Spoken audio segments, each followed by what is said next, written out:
बच्चों, अपने ने पहले चैप्टर के बारे में जानकारी प्राप्त तो कर ली है। अब अपना सीसी का दूसरा चैप्टर है प्रभावशाली पत्र व्यवहार और उसकी विभिन्न शैली। जैसा कि हम जानते हैं, वाणिज्यिक पत्र व्यवहार था जो वाणिज्य अथवा व्यापार धंधे के उद्देश्य से किया जाता हो, जिसमें एक व्यापारी दूसरे व्यापारी अथवा ग्राहक को क्या करता है, सूचना पहुंचाता है, अपनी बात पहुंचाता है अलग अलग माध्यमों के द्वारा, अलग अलग उपकरणों के द्वारा। अब जो पत्र व्यवहार हम करते हैं, वाणिज्यिक पत्र व्यवहार में जो पत्र का उपयोग किया जाता है उसको क्या करना पड़ता है, प्रभावशाली बनाना पड़ता है, जिससे सामने वाला व्यक्ति हमसे प्रभावित हो सके और हमारे साथ व्यापार धंधे में जुड़ सके और हमें आगे जाके भविष्य में लाभ प्राप्त हो सके। इसके लिए वाणिज्य में पत्र व्यवहार को अति महत्वपूर्ण स्थान दिया गया है। अब प्राचीन समय में पत्र व्यवहार ये कैसा है, अति प्राचीन स्वरूप वाला है। बराबर, पहले भी पत्रों का उपयोग किया जाता था। जैसा कि हम पिक्चरों में देखते हैं, जानते हैं कि पहले भाई पक्षियों का, बाज है, कबूतर है, इनका उपयोग किया जाता था संदेश को एक जगह से दूसरी जगह पहुंचाने के लिए। फिर व्यक्तियों का दूत भेजे जाते थे राजाओं के द्वारा दूसरे राजाओं के पास। फिर उन सूचनाओं को वृक्षों के पत्तों पर, कपड़ों पर, कागजों के टुकड़ों पर लिखकर भेजा जाने लगा, जो हम पिक्चरों में देखते ही हैं। सब बच्चे जानते ही होंगे इस बात को। फिर भारत में ब्रिटिश राज आया तो उस समय तार एवं डाक की सेवाएं प्रारंभ की गईं और पत्र व्यवहार का उपयोग अधिक से अधिक बढ़ा। फिर जैसे जैसे खोज हुई भाई, विज्ञान ने खोज की, तो फिर तार और टेलीफोन का उपयोग होने लगा सूचनाओं को एक जगह से दूसरी जगह पहुंचाने के लिए। फिर आज के समय में भाई पोस्ट द्वारा फिर स्पीड पोस्ट की सेवा प्रारंभ की गई, जिससे हम अपनी सूचना को, अपने रुपये पैसों को जल्दी से एक जगह से दूसरी जगह आसानी से पहुंचाने लगे। और आज के समय में हम किसका उपयोग ज़्यादा से ज़्यादा ईमेल का उपयोग करते हैं। इंटरनेट का कनेक्शन अगर हमारे पास हो, मोबाइल हो, कंप्यूटर हो, तो हम एक व्यक्ति दूसरे व्यक्ति को ईमेल की सहायता से अपनी सूचना आसानी से पहुंचा सकता है। अब हम यहाँ देखेंगे, ये हमारा हुआ पत्र व्यवहार का इतिहास। ठीक है, अब देखेंगे हम पत्र व्यवहार के उसके कुछ लक्षण।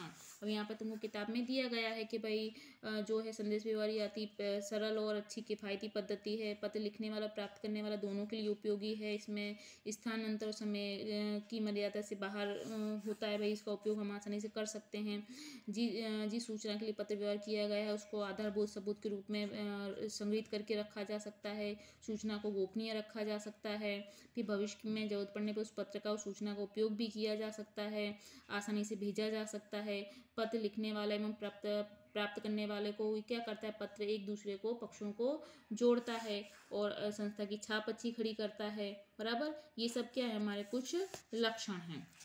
अब जरूरी पॉइंट है हमारा पत्र व्यवहार के प्रकार जो परीक्षा में पूछे जाते हैं। इसके भी देखे जाए तो मुख्य दो प्रकार हैं, एक है तुम्हारा औपचारिक, दूसरा है तुम्हारा अनौपचारिक। औपचारिक, यदि पत्र कैसे हों, प्रशासनिक मतलब प्रशासन से जुड़े हुए हों, व्यापार धंधे से जुड़े हों। बराबर, धंधा के एवं सरकारी बातों के लिए लिखे जाने वाले पत्रों को हम कैसा कहते हैं, औपचारिक पत्र कहते हैं, जो किसके उद्देश्य से, व्यापार धंधे के उद्देश्य से लिखे जाते हैं। बराबर, और जो पत्र सामाजिक बातों के लिए लिखे जाते हैं उन्हें हम क्या करते हैं, अनौपचारिक पत्र के रूप में जानते हैं। औपचारिक पत्र व्यवहार में एक विशेष नमूने की ढांचे का उपयोग किया जाता है, एक रीत का उपयोग किया जाता है। किसी रीति से तुमको क्या करना है, पत्र लिखना है। अगर हम कोई सरकारी संस्था को पत्र लिखते हैं, किसी संस्था को, किसी पीढ़ी को पत्र लिखते हैं, तो हमें एक व्यवस्थित रूप से पत्र लिखना है। बराबर, परंतु अनौपचारिक पत्र लिखते समय किसी विशेष ढांचे का उपयोग किया जाता नहीं है। अब तुमको यहाँ पर एक तालिका दी है जिसमें पत्र व्यवहार के प्रकार मुख्य दो प्रकार, एक औपचारिक, दूसरा अनौपचारिक। औपचारिक के भी दो प्रकार, एक है वाणिज्य पत्र व्यवहार, दूसरा है तुम्हारा सरकारी पत्र व्यवहार। और वाणिज्य में कैसा आता है, जांच पड़ताल हेतु, भाई हमको किसी की जानकारी प्राप्त करनी हो, ऑर्डर देना हो, एजेंसी के लिए कुछ पत्र लिखने हो, तो इसका वाणिज्यिक पत्र व्यवहार का उपयोग किया जाएगा। और सरकारी तंत्र को लिखना हो, सरकारी संस्थाओं को लिखना हो, तो आवेदन पत्र करना हो, राशन कार्ड प्राप्त करना हो, पानी की समस्या हो, बिजली की समस्या हो। बराबर, तो ये ऐसी समस्याओं के लिए हम सरकार को अथवा सरकारी संस्थाओं को पत्र लिखते हैं। और दूसरा तुम्हारा पत्र का प्रकार है अनौपचारिक, जो किसके लिए, सामाजिक और निजी संबंधों के लिए पत्र लिखे जाते हैं, जो हम अपने सगे संबंधियों को सूचना पहुंचाने का काम करते हैं। वो पत्र व्यवहार जिसमें तुम्हारे शुभेच्छा पत्र हैं, आश्वासन पत्र हैं, अभिनंदन पत्र हैं, आमंत्रण पत्र हैं, ये सब कैसे हमारे घरेलू निजी संबंध वाले पत्र व्यवहार है। इसमें विशेष ढांचे का उपयोग किया जाता है, इसमें विशेष ढांचे का उपयोग किया जाता नहीं है। अब आगे का हम पॉइंट देखेंगे, वाणिज्य पत्र व्यवहार का अर्थ, जो हमने पहले चैप्टर में जानकारी प्राप्त की है कि वाणिज्य अर्थात व्यापार अथवा धंधा उद्देश्य से जो पत्र लिखे जाते हैं उन्हें हम वाणिज्यिक पत्र व्यवहार के नाम से जानते हैं, जो माल सामान के उत्पादन के लिए, खरीदी के लिए, बिक्री के लिए, विज्ञापन के लिए, समझौते के लिए, तकरार, इनकार, सौदों की समझ है, समाधान है, जैसी बातों के लिए क्या किया जाता है, एक पक्ष दूसरे पक्ष को क्या लिखता है, एक व्यक्ति दूसरे व्यक्ति को पत्र लिखता है, अपने व्यापार धंधे की जानकारी देता है, जिससे भविष्य में हम दूसरे पक्ष के साथ अपना व्यापार बढ़ा सकें और लाभ प्राप्त कर सकें। अब हम देखते हैं वाणिज्यिक पत्र व्यवहार का महत्व, जो हमने ऊपर वाले पॉइंट पे समझाया कि भाई कोई व्यापारी है तो वस्तु का उत्पादन करेगा, तो किसके लिए उत्पादन करेगा, ग्राहकों के लिए, तो उसकी जानकारी उसे ग्राहकों तक पहुंचानी पड़ेगी, तो अलग अलग माध्यमों के द्वारा अपनी सूचनाओं को पहुंचाएगा, जिससे ग्राहक उसकी वस्तुओं को खरीदे और उसको क्या हो, अधिक से अधिक लाभ प्राप्त हो। इसके लिए वो क्या करता है, जो वाणिज्यिक पत्र ये क्या करता है, एक सेल्समैन का काम करता है, जो ये किसके लिए जरूरी है, बदलते प्रवाह में टिके रहने एवं प्रगति करने हेतु धंधा से संबंधित ग्राहक, उत्पादक, वितरक, पेढ़ियां, संस्थाएं, सरकार, कर्मचारी गण के साथ सतत पत्रों द्वारा क्या करना पड़ता है, हमें संपर्क में रहना पड़ता है, जिससे हम अपने व्यापार धंधे को भविष्य में बढ़ा सकें और अधिक से अधिक लाभ प्राप्त कर सकें और उनकी आवश्यकता के अनुसार उन वस्तुओं को सामने वाले तक हम पहुंचा सकें। तो जो ये वाणिज्यिक पत्र है या किसी भी धंधा पेढ़ी के लिए विज्ञापन सबसे सरल, सस्ता और प्रभावशाली क्या है, माध्यम है, बराबर। अब इसी जो हमने पत्र के बारे में जो ऊपर जानकारी प्राप्त की है, तो उस पत्र को हमें प्रभावशाली कैसे बनाना है, जिससे सामने वाले व्यक्ति को वो पत्र हम पहुंचाते हैं, अपनी सूचना को पहुंचाते हैं, तो वो आसानी से उसे प्राप्त कर सके, ग्रहण कर सके, समझ सके और हमें अपना अनुकूल प्रतिभाव दे सके। जिस उद्देश्य से हमने पत्र लिखा है वह उद्देश्य आसानी से क्या हो सके, सिद्ध हो सके, तो उसे हम क्या कहते हैं, प्रभावशाली पत्र कहते हैं। जिसकी हम एक व्याख्या देख लेते हैं। यदि अपना पत्र व्यवहार जिस धंधा के उद्देश्य के लिए लिखा गया हो उसे क्या करे, सिद्ध करे, जिस उद्देश्य के लिए लिखा गया हो उसे क्या करे, सिद्ध करे, तो ऐसे पत्र व्यवहार को हम प्रभावशाली पत्र व्यवहार कहते हैं। जो क्या करता है, बिक्री में वृद्धि करता है, ग्राहकों की गलतफहमी दूर करता है, रकम वसूल करके देता है और ग्राहकों के साथ हमारे दीर्घकालीन अर्थात लंबे समय के संबंधों का क्या करता है, विकास करता है और हमारी पीढ़ी की सकारात्मक छाप सामने वाले व्यक्ति के ऊपर खड़ी करता है। तो ऐसे पत्र व्यवहार को हम क्या कहते हैं, वाणिज्य पत्र व्यवहार कहते हैं।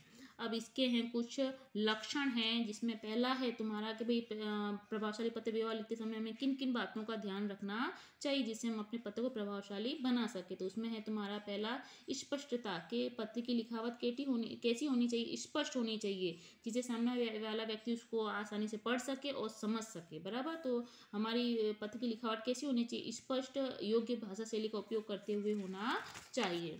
जिसमें फिर तुम्हारा दूसरा पॉइंट है आगे, संक्षिप्त, यानी अर्थात हमें अपने पत्र को ज़्यादा विस्तार से नहीं लिखना है कि सामने वाला व्यक्ति उसको पढ़ते पढ़ते क्या कर जाए, थक जाए, ना समझ सके, बराबर। तो हमें अपने बातों को कम शब्दों का उपयोग करके आसानी से सामने वाला व्यक्ति समझ सके, उस तरह से हमें क्या करना है, पत्र लिखना है, ठीक है। और आगे संपूर्णता, कि हमें स्पष्ट भाषा शैली का उपयोग करना है, संक्षिप्त में लिखना है और सामने वाला व्यक्ति हमारी बात को कम शब्दों में समझ सके, इस तरह से हमें क्या करना है, अपना पत्र संपूर्ण रूप से लिखना है। अधूरा विवरण वाला पत्र नहीं लिखना है जिससे सामने वाला व्यक्ति उसको समझ ना सके, ठीक है। आगे वास्तविक, भाई के पत्र की लिखावट कैसी होनी चाहिए, वास्तविक होनी चाहिए, कि पत्र लेखन हेतु शब्दों का चयन ऐसा होना चाहिए कि सामने वाले व्यक्ति के मानस पटल पर वो शब्द का अर्थ निकल सके, कि आप जो उस बात को समझाना चाहते हो वो आपके पत्र को पढ़े और उसको क्या कर सके, वो समझ सके। ऐसी हमें भाषा शैली का उपयोग करना है, इस तरह से हमें पत्र लिखना है। जैसे कि यहाँ पे देखो तुमको कुछ उदाहरण दिया है कि हम कुछ कुर्सियाँ खरीदना चाहते हैं, पर आप किस कलर की कुर्सियाँ खरीदना चाहते हो, किस साइज की खरीदना चाहते हो, कैसे मटेरियल की खरीदना चाहते हो, बराबर। तो इसका हमें क्या करना है, स्पष्ट हमको समझाना है कि हम 25 नंग 7 नंबर वाली कुर्सियाँ खरीदना चाहते हैं। ये सब उदाहरण तुमको किताब में दिए हैं, वो तुम पढ़ लोगे, ठीक है। फिर आगे है वाचक लक्षी अभिगम। इसमें पत्र लेखक का अभिगम कैसा होना चाहिए, वाचक लक्षी होना चाहिए, कि हमने सामने वाले व्यक्ति को ध्यान में रखते हुए पत्र लिखना है। अब वो सामने वाला व्यक्ति हिंदी समझता है, आप गुजराती में लिख रहे हो, आप इंग्लिश में लिख रहे हो, तो क्या आप अपनी सूचना पहुंचा सकोगे, आसानी से नहीं पहुंचा सकोगे। तो जब हम पत्र लिखते हैं तो हमें किसको ध्यान में रख के पत्र लिखना है, सामने वाले व्यक्ति को ध्यान में रखकर पत्र लिखना है, ठीक है। और आगे का पॉइंट है भाई सत्यता, कि वाणिज्य पत्र लेखन भाषा एवं यथार्थता की दृष्टि से कैसा होना चाहिए, सही होना चाहिए। कि आपने जो भी उसमें सूचना दी है वो सब कैसी होनी चाहिए भाई, सही होनी चाहिए, जिससे सामने वाले व्यक्ति पर इसकी आपकी क्या हो, सकारात्मक छाप खड़ी हो सके, इस पर किसी प्रकार का कोई बुरा प्रभाव ना डाले अथवा प्रतिष्ठा को हानि ना पहुंचाए। इस प्रकार से हमें अपनी भाषा शैली का योग्य ढंग से चयन करके पत्र लिखना है। आगे है तुम्हारा विवेक पूर्णता, कि हमें भाई अपने पत्र में अच्छे विवेक शब्दों का उपयोग करना है, बराबर। कि भाई श्रीमान, श्रीमती, कृपा करके, आपका विश्वसनीय, बराबर। जब हम पत्र लिखते तो ऐसे शब्दों का उपयोग करते हैं ना, तो ये कैसे शब्द, ये विवेकपूर्ण शब्द हैं, जिससे सामने वाले व्यक्ति पर हमारी छाप कैसी अच्छी सकारात्मक छाप खड़ी होती है, और हम क्या कर सकते हैं, आगे उससे अपना व्यापार धंधा बढ़ा सकते हैं। ठीक है, अब ये हुए तुम्हारी, ये भी तुम्हारी परीक्षा के लिए महत्वपूर्ण एक प्रश्न है। आगे का पॉइंट है वाणिज्यिक पत्रों की शैली। यहाँ पर तुम्हारे किताब में कुल 6 प्रकार की शैली दी हैं। एक इनके तुमको खाली नाम याद करने हैं। जैसे तुम्हारा पहला है फुल्ली ब्लॉक शैली है, दूसरा सेमी इंटेंट शैली है, हैंगिंग इंटेंट शैली है, मॉडिफाइड ब्लॉक शैली है, फुल्ली इंटेंट शैली है और नोमा शैली। इसमें से हमें खाली 2 शैलियों के बारे में ही जानकारी प्राप्त करनी है। एक तुम्हारा फुल्ली ब्लॉक शैली, दूसरा मॉडिफाइड ब्लॉक शैली। इसके बारे में परीक्षा में पूछा जाता है। ठीक है, तो इन 2 शैलियों के बारे में याद करना, बाकी शैलियों के तुमको नाम याद करना है। जिसमें सबसे पहला है फुल्ली ब्लॉक शैली, जिसमें पत्र लेखन की यह सबसे कैसी है, आधुनिक शैली है, जिसमें आज वर्तमान समय में इसका ज़्यादा से ज़्यादा उपयोग करते हैं। जिसमें पत्र में क्या क्या जानकारी लिखी जाती है, पत्र की तारीख है, आंतरिक पता है, संबोधन है, मुख्य अंश है, शुभेच्छा दर्शक समापन, पत्र के कहाँ बाईं ओर कोने में हस्ताक्षर एवं पद लिखना होता है। फिर इस शैली में विराम चिन्हों का उपयोग होता नहीं, कॉमा शब्दों का उपयोग होता नहीं है। इस पत्र में सूचनाएं बाईं ओर से प्रारंभ होने के कारण दायां भाग कैसा होता है, रिक्त होता है। बायां भाग भरा होगा, दायां भाग कैसा होगा, खाली होगा, जो तुम नमूने में ऑलरेडी अपनी किताब में देख सकोगे। और टाइप करने में क्या है, ये अत्यंत सरल शैली है। जैसे यहाँ पर हम भाई कंपनी का नाम लिखेंगे या पता लिखेंगे या आंतरिक पता लिखेंगे, ठीक है, सामने वाले का पता लिखेंगे, यहाँ पे हम अपनी जानकारी देंगे। फिर यहाँ पर हम धन्यवाद हो, शुभेच्छा तक शब्दों का उपयोग करके अपना पत्र क्या करते हैं, पूरा करते हैं। ये हमारे लिए महत्वपूर्ण एक शैली है, फुल्ली ब्लॉक शैली, जिसमें तुमको ये 5 पॉइंट भी याद करने हैं और इसका ये ढांचा भी याद करना है, जो परीक्षा में पूछा जाता है। फिर आगे है दूसरी हमारी शैली है मॉडिफाइड ब्लॉक शैली। इसके भी कुछ 6 से 7 पॉइंट हैं। पत्र लेखन का सबसे अधिक प्राचीन शैली है। आंतरिक पता, संबोधन और फिर मुख्य अंश पत्र के किस तरफ बाईं ओर लिखे जाते हैं। पत्र की तारीख, शुभेच्छा दर्शक समापन एवं हस्ताक्षर पत्र के दाईं ओर लिखे जाते हैं। इस शैली में विराम चिन्हों का उपयोग किया जाता है, पहले की शैली में उपयोग किया जाता नहीं था। इस पत्र की समग्र जानकारी दोनों ओर बटी होने से पत्र कैसा लिखता है, हमें भरा हुआ दिखता है, संतुलित लगता है, बराबर। और टाइप करते समय इस शैली में हमें ध्यान रखना पड़ता है, क्योंकि हमें दाईं ओर भी सूचना लिखनी है, बाईं ओर भी सूचना लिखनी है, बराबर। तो ये पत्र कैसा लगता है हमको, मॉडिफाइड ब्लॉक शैली हम के द्वारा लिखा गया पत्र भरा भरा हुआ लगता है। जैसे कि यहाँ पे हम भाई कंपनी का नाम लिखेंगे, पता लिखेंगे, यहाँ तारीख डालेंगे, यहाँ पे आंतरिक पता लिखेंगे, फिर इसको हम यहाँ पर अपनी जानकारी लिखेंगे, फिर हम यहाँ पर शुभेच्छा तक शब्दों का उपयोग करेंगे, यहाँ पर हम तारीख वगैरह लिखेंगे, धन्यवाद लिखेंगे, ठीक है। तो इस तरह से ये पत्र कैसा होता है, भरा हुआ लगता है। तो बच्चों यहाँ पर तुमको एक ये फुल्ली ब्लॉक शैली और दूसरा है तुम्हारा मॉडिफाइड ये ब्लॉक शैली, इनके बारे में आपको पॉइंट भी याद करने हैं, उनके ढांचे भी आपको याद करने हैं। और जो प्रभावशाली पत्र व्यवहार था उसके जो लक्षण हैं वो भी तुमको याद करने हैं, बराबर। और प्रभावशाली पत्र व्यवहार का अर्थ याद करना है और पत्र व्यवहार के प्रकार याद करने हैं। ये सब परीक्षा में पूछे जाते हैं। यहाँ पर हमारा सीसी का 2nd चैप्टर प्रभावशाली पत्र व्यवहार पूरा हुआ और तुमको इस चैनल को सब्सक्राइब करना है।